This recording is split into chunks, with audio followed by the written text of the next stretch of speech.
Hello, good afternoon, everybody. It's a privilege to be here with you again today, but on a very different level because today we are launching our private studio. I hope you guys are happy with us there. Come on, just give this nod and yeah, celebrate with us. So this is what we are doing to ensure that we are servicing people better, to ensure that we are giving back to the community in a better way. And today I have with me a very special, a very important guest. You're going to have fun on this because I've had a personal experience with her. Just before I mention her name, I need to let you know that together we've done a whole lot in the space of that subject that we are going to be addressing together today. Which has to do with traits that angel investors look out for in startups before saying, yes, I want to be a part of your business. And she's done a whole lot in that field. Interestingly, she's here to represent Roy Daswane, who, of course, is also a very great man out there doing great things in that startup space. She's a lawyer, and she brings that on-field experience to this conversation, which is why it's going to be a very dynamic one. Join me today as we would be having with us Esther Akinleye-Martins.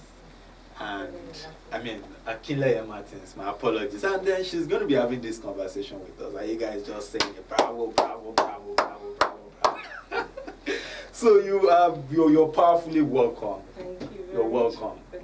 Thank you. Years back, we had this conversation around investment, and I know that this conversation has even taken you, going to different states to see what's happening in the startup space and all of those things. So which is why I'm telling our audience that, of course, you bring that experience, that on-field experience to the conversation today.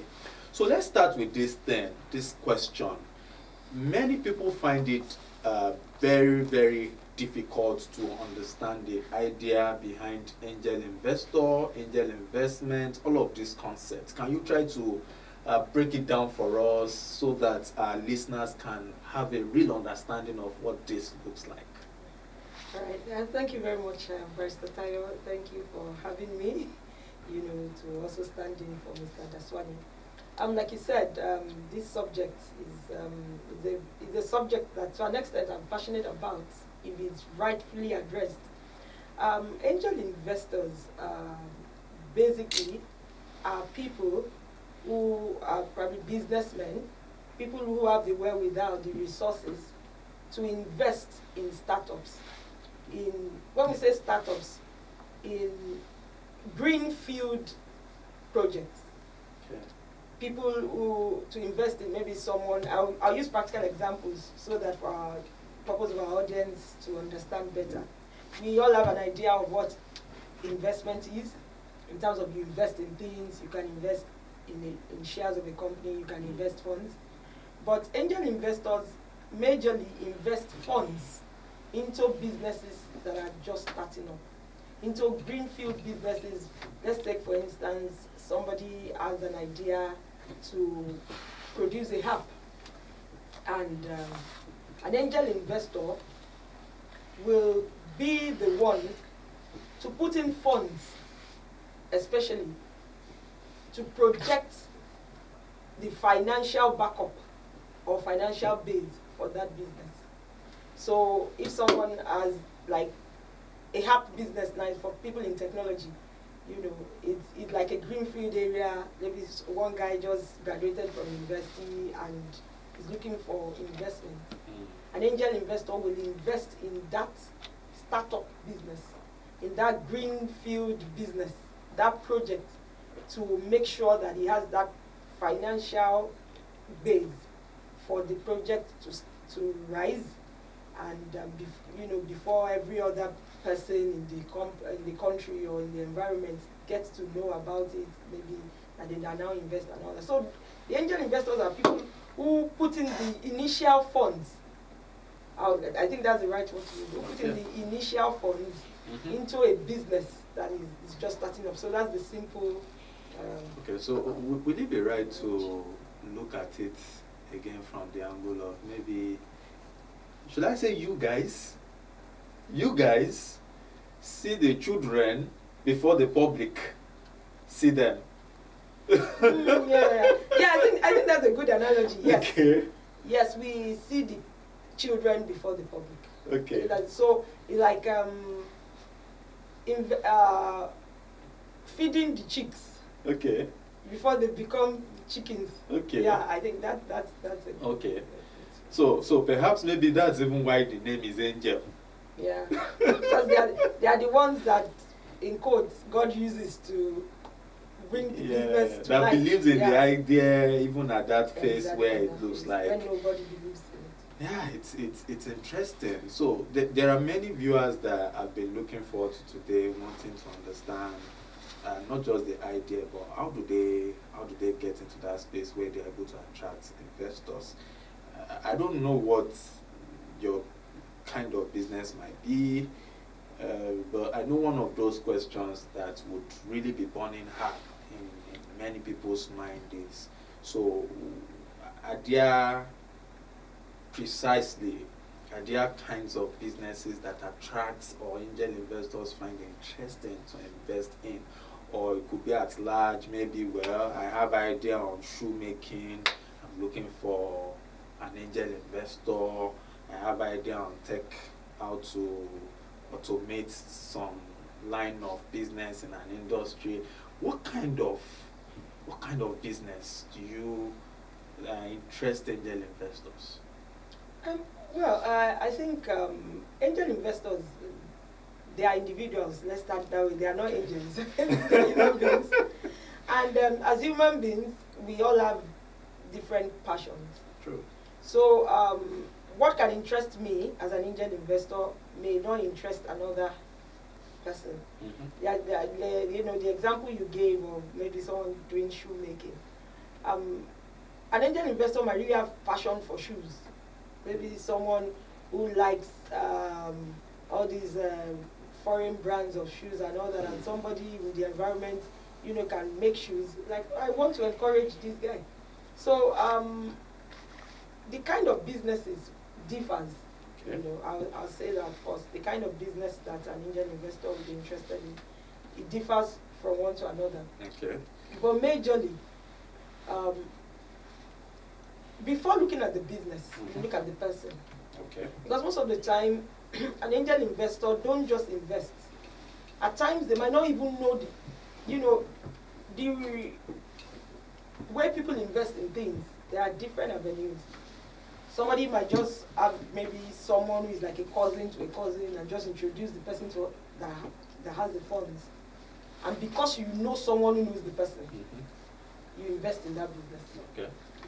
At times it could even be maybe a family member, and family putting funds. I know that in law, I remember that when we were doing law, I think it was company law, there were some aspects in which they told us that how you get the funds. I think it's company law or business law. Okay. They were telling us that initially you don't get the funds by shares. Then we're doing shares, how you attract shares. That's but company law. yes, that company law. So that initially you get your family members to give me funds, give me 500,000 there, give me 250,000 there. Before, so those family members too, they're like angel investors. But we never saw it then as angel investment. So investors generally, they don't just invest blindly. Okay. People invest in the person majorly. I like that. People invest in the person. In the person. So guys, you see, it's not just about your business. It also has to do with your person. People invest in the person. That's a great one. And when I say the person, I'm talking about, not two major areas in terms of the person. It's not about the physique of the person or the charisma. Yes, charisma plays a role, but there are a lot of fraudulent, charismatic people. they invest in the person in terms of, does the person have integrity? Nobody wants to put in money into someone that you give him the money, go and buy cars the next day.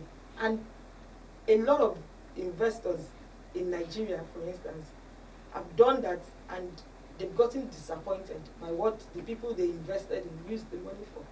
Somebody you put in like maybe 50 million, it comes with one Lord Debut project. And before you know it, like in the next 2 months, the guy has bought a house somewhere, and I'm wondering, okay, so what's going on? You know? So people invest more in the person in terms of what is the integrity level of this person, the character, as well as, is this person accountable? Because if you invest in a business, every investor wants a return. Yes, the return might not initially be in terms of funds. The money might not come in immediately. But at least the accountability aspect is important. So, very true. So very even true. if you have a very good business idea, but you're a very proud human being that you are not ready to listen to anybody, just give me the money, don't ask me how I spend it. The truth of the matter is, except that angel investor got his money from fraudulent means and does not care, that's when he will not ask you questions. And then maybe the angel investor also doesn't even have the experience. Over here, and just have this thing to do with the money. Well, yeah, but one thing I've discovered from experience when it comes to this angel investing thing is, even if the person has so much money, he still wants to know what you use the money. Accountability. I reason with that because so there was this conversation I had recently with one of our community members who does a lot of hosting startups and then pairing them, helping them to have access to funds. And one of those years, the young chaps that won in their own case now, it was a grant. But even at that, accountability. Those chaps that won that grant, as soon as they did, right, the next thing they did was to book a flight. I mean, they came to the city through the road, but now they have access to some money. They stayed behind, got all of these things, booked a flight, and life started for them. And on they went into lavishing all of these things. And you tend to wonder, is it about not being experienced? Is it something about lack of experience, or the fact that it's just personality? Okay, so you mean in terms of the person you're investing in? Yes. I think for entrepreneurs that make this error when they have access to fund. Yeah, thank you for that question. One thing I've realized is anybody can have ideas. God has given us all brains. But what you do with the idea when you have the resources is very important. True. A lot of times the maturity level plays a very huge role in this. And I always say that the truth of the matter is, if you are not exposed to certain things and you have money, you mess it up. It's just a natural thing.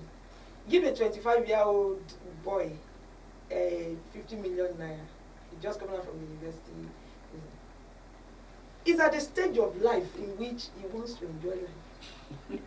It will take the grace of God and good mentorship, and that is where mentoring comes in. Good mentorship for him not to misbehave. Yes, he might be on the right path initially, but the truth of the matter is, at that stage of peer pressure, at that stage of, you just finished from venture, you have access to these funds. Even if you don't listen to the right, there's the tendency not to even listen to the right advice if you don't have the right mentor. Sure. So many of entrepreneurs make these mistakes. At times they start very well, they have good ideas. Take for instance somebody who believes that yes, he has an idea to develop a app that can help you track where your car is anywhere in Nigeria. It's different from a car tracker. And it comes to a big man who has the money, and yes, sir, gives him this. Okay, looks at it. Fine, gives him the money. He will initially want to start, maybe in the first 2-3 months, try to show the man that yes, I'm doing something. But if he's not very careful, with the right mentorship guide, He might derail along the line because he have access to the funds. And that is why it still comes down to this accountability and whether the person has integrity. Somebody that has integrity that you invest in will step by step tell the investor, this is what I'm using the funds for. Sure. This is the level in which your project is at. Even when the person is stuck, he will still come and say, sir, yes, we put in this happened, because every business is a risk anyway. It could make money, it could not make money. Especially in a volatile environment like our country, you can never tell. A small barbing saloon without generator cannot operate. That's the truth. And if somebody puts in money that, okay, I'm investing in your barbing salon and maybe I remember I asked my barber, I used to cut my hair, and I asked my barber one day, I said, if I want to set up a barbing salon, and I'm not a barber, I'm a woman, I don't even know how to barb. But I'm like, okay, I want to let me even invest in barbing salon, give somebody the money, get the barber, be doing it. Can you manage it? He said, yes. I said, how much do I need? He said, maybe like $1 million. He told me this. But at the end of the day, he made a statement to me. He said, ma, the major thing is the person that is managing that place. If the person you are investing in, if is the right kind of person, then you get the right kind of return. And that is the issue here when it comes to angel investing. And it's unfortunate that a lot of people, like you said, some people just have the money, they don't know what to do with it. But angel investors too they learn by experience. I'm speaking from experience now. When you've gotten your hands, if you don't mind, you can actually share. Just get close to some of these things that people can learn. When you've gotten your hands burnt, then you have to be very careful. I work with someone who actually has the passion to invest in things. And I met Barrister Tayo, who encouraged him as well, to invest in. And invested in about, at least when I met him, about 2 or 3 businesses then. It wasn't as if the legal side was not perfected, so there was documentation, everything. And he believed that, okay, he didn't really know these people from Adam, but he knew someone who knew them, and he believed that these people, okay, they could have integrity. But at some point, put in funds, they were doing, that's why I said, at times even the entrepreneur, it's not as if he set out to defraud from the beginning. True. A lot of times the entrepreneurs have good intentions, but good intentions is not enough.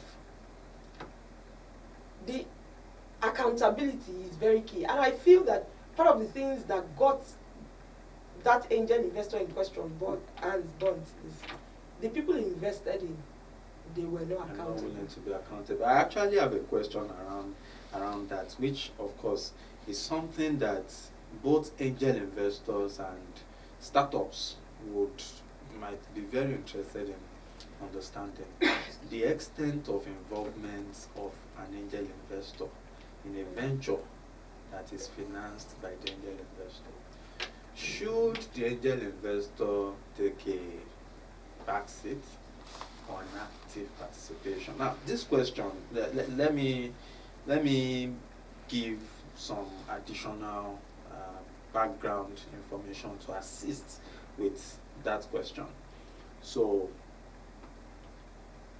we've been able to supervise the funding of many startups, many businesses, and in the course of that, we've been able to also come in contact with different angel investors with different ideologies.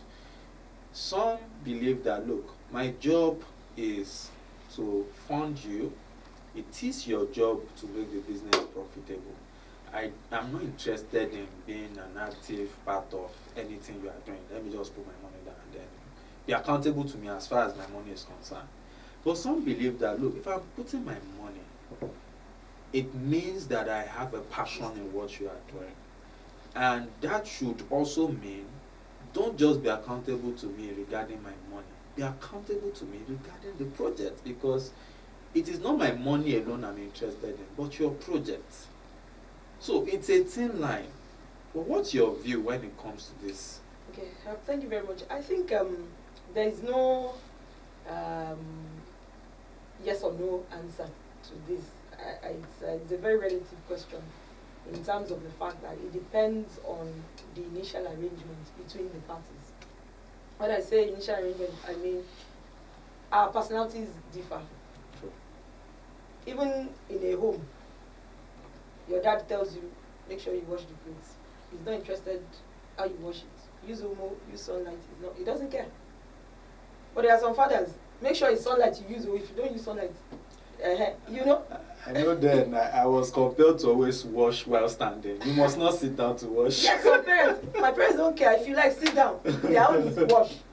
So, angel investors' personalities differ. Like my own person, he wants to know everything going on. Because he has his business. And in his business, he knows everything going on. That is the way he is wired. The way we are wired differ. And that's what entrepreneurs have to understand. So will it be right to say that every entrepreneur seeking for funds should also master the personality of the angel investor they are bringing on board? Yes, definitely. There are some people, they don't care what you use the funds for. There are some people, they care every step of the way. In fact, they want you to come to them when you run into trouble. And they will advise you. Because they believe, is my money working for me? That is the way some people view the investment in a startup. But some people, they view the investment as, I'm encouraging you. Whatever you do with it is your business. If you give me return, fine. Some angel investors, they even have the mind of, it's a 50-50 thing.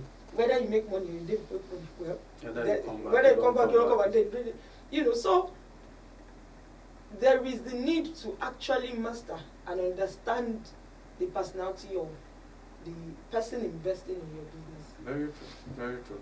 I know as a lawyer too, it's one of those things that we were trained on, which has really worked magic. You should master the judge you are appearing before. Yeah. So when you master the personality, then you know how to prepare yourself, you know how to also present your case, and you know how to win your case. Yes. So that brings me to that question about preparing to appeal, to be appealing to an angel investor. So from the experience you have from the field, what's the easiest way to be appealing, to connect with an angel investor? What's the easiest way? There's no easy way. Or maybe you tell us what the trick is in the case of the brand and the person that you represent. Okay, what's the easy way to? Well, I think it's about first, it's about what's the passion of the angel investor. These what your ideas are, and one thing I've realized is people have become wiser now. It's in those days that you come with one white elephant project, as long as you just get swept off his feet and say, I don't understand, we are going to build railway in the air. And then you bring a voluminous business plan. No, you confuse. You confuse us. In fact, as a matter of fact, the more data you give me, the more I believe you want to confuse me. I like and that. I learned that from my boss, because if you give him production reports that are like 15 pages, he will say, obviously, you don't want me to understand it and read it, so there's no point. Because you're not busy. How do you want me to read all of these things? So, I think first is about the passion of the person who wants to invest. So if you have an idea that the person has passion in, you attract that person's interest in investing. Apart from that too, it could be the opportunities the person sees, in your idea. The person might not even have a passion for it. But even if he sees, like maybe there are futuristic opportunities, that this thing sounds interesting. Say for instance, now, somebody comes with an idea of something in Nigeria that we don't have and will help us, and maybe they have abroad and will help us, Take for instance, I believe somebody started this idea of making soup for people that are in working class. Now, people call someone, I want this thing, They don't go near the kitchen. Their own is just to make the eba when they get to the house. Somebody has made the pot of soup. but somebody started that idea. So if somebody now puts in money in that kind of business, do you understand? But if somebody does not have, if in that kind of business, it sees the future opportunities, and yes, Nigeria population is growing. People are getting busier by the day. If you are putting money inside it will make sense. Then if you bring that kind of idea, it could attract the investor. So there are different things that appeal to different people. Yeah, that's the way I can. Yeah. So for instance, I'm aware that some angel investors would say, look, if that line of business doesn't have a tech perspective to it, don't bring in them. Don't bring in them. And some might say, well, agriculture. I love agriculture. Anything food, man. I'm just the right guy to connect to it. I think this still boils down to the idea of understanding the personality of the person you want to appeal to, so that with that you know the right approach to win your case with the person. One thing that really stands very huge for me, which I believe that our listeners would also pick, is the fact that, look, it's not in the volume of books that you come by, right? You should be as precise as possible in making your submission. I know one of those things that many people believe, because people also read books. I've read books, I've experienced this thing practical, and I'm able to differentiate between these whole things. One of those things that people believe outside is, well, the easy way is just do them a mail, introduce yourself. Interestingly, will I be right to say it's not all angel investors that are passionate about checking their mails or something? But this is an interesting thing. It's an interesting thing. So back to the idea, you should master the personality of the person that you are seeking to attract in business. But still about this book, how vital is the book when it comes to appealing or trying to attract an angel investor? Your business plan, your financials, what's your take about all of this? All right, thank you very much. The truth of the matter is, the books are important. I'm not saying they are not. Business plan, financial forecast, cash flow plan, they are important, very important. But from experience, I've discovered that those things actually fail.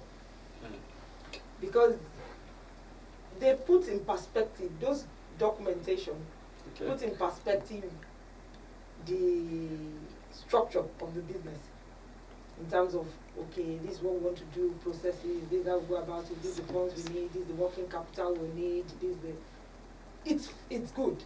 Every business, whether startup or 20 years old or 15 years old, should still have cash flow plan, financials, definitely. But at the end of the day, if the skill and the wherewithal is not there of the entrepreneur using the right skill, the right techniques, the right strategy, those structure in quotes in terms of documentation, they will still fail. That brings me back to, we invested in a business. It's a business that has been in the society. I work in the plastics industry, and we decided we wanted to invest in recycling, so that at least to get more raw materials for our own business. And if we invest in recycling, at least we can source our own materials internally as well as still sell outside. We don't have any idea of recycling. Okay. But we had someone who had idea of recycling. He brought cash flow plan. In fact, we had several meetings. At the end of the day, the business still flopped. Why? Because of two things: the personality of the entrepreneur and the differences between the personality of the entrepreneur and the investor, as well as the integrity of the entrepreneur. The entrepreneur was not willing to be accountable. The investor wants to know everything going on in the business. The two would not work together. So at the end of the day, business plan is good. cash flow plan, financials, they are good. You have to do it. But following them to the letter is key for them to work. Because people can have financials and yet they don't follow it. Something came to me now, and I believe that's one of the things killing businesses. A lot of people, you give them funds, they use the working capital to fund a capital expenditure in the project. It can't work. Because the working capital is just for you to run the business, the operations. And the moment somebody is dipping the hands in the working capital, yes, you've done the cash flow, it's already on paper. You say, okay, my working capital is 100 million, and the person puts in like 500 million, for instance, and say, okay, he said, I'm going to buy equipment, I'm going to buy the, you have things for capex, you have things for working capital. At the end of the day, you've bought everything out of the working capital. You now decided, I want to buy a car. A car is a capital expenditure. If you dip into it, it's not as if you didn't have the cash flow plan or the financials, but yet you've deviated. So it still boils down to, at the end of the day, integrity. Integrity is key in any business. I like that. Thank you very much. I don't know if we are live on Facebook, right? I don't know if there are questions online, but feel free to drop your question. This is a very interesting conversation with, I call her Madam Esther. A very interesting conversation. So, integrity. The one thing that came to my mind because of what as we're discussing is, I'm having this imagination of, look, the concept of the angel investor, I need you to help us to shed light on this. The idea of the angel investor and the entrepreneur is as good as saying a man and a woman coming together to work. If you settle down, like if you open your nakedness, you expose your nakedness to a stranger, or let's put it this way, if you say that you want to attract an angel investor, it's as good as saying, look, you're ready to go to bed, you're ready to be naked to this person, and which is where accountability comes in. You're ready to be naked, nothing hidden. You're ready to be accountable to this person. And then the business is now the baby. How do you treat the baby? And many founders, many startups, many business people still try to treat the baby like, look, this is my baby. It is not our baby. This is my baby. And this is one of those things that cause fight, conflict. So I'm just trying to put this in concept so that our listeners can begin to have this mental understanding about this whole thing that we are talking about. And that brings me to the conversation around structuring the board when it comes to investment. Because one thing I think many entrepreneurs miss is, this is my business. This idea of this is my business, and they still operate the business like a one-man show. So when it comes to, for those seeking fund, what should they be looking forward to in terms of the operations of their board? Okay. Thank you very much. I think in any business, corporate governance is very important in terms of, yes, some people may not give you money.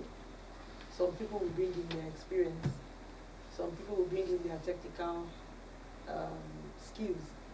And in composition of a board for any startup that is not ready to die as a one-man business, you need to get different mix of those with the funds, those with the mentorship, leadership capability, who can advise, yes, those with the technical know-how, those who have gone ahead in the area in which you want to step in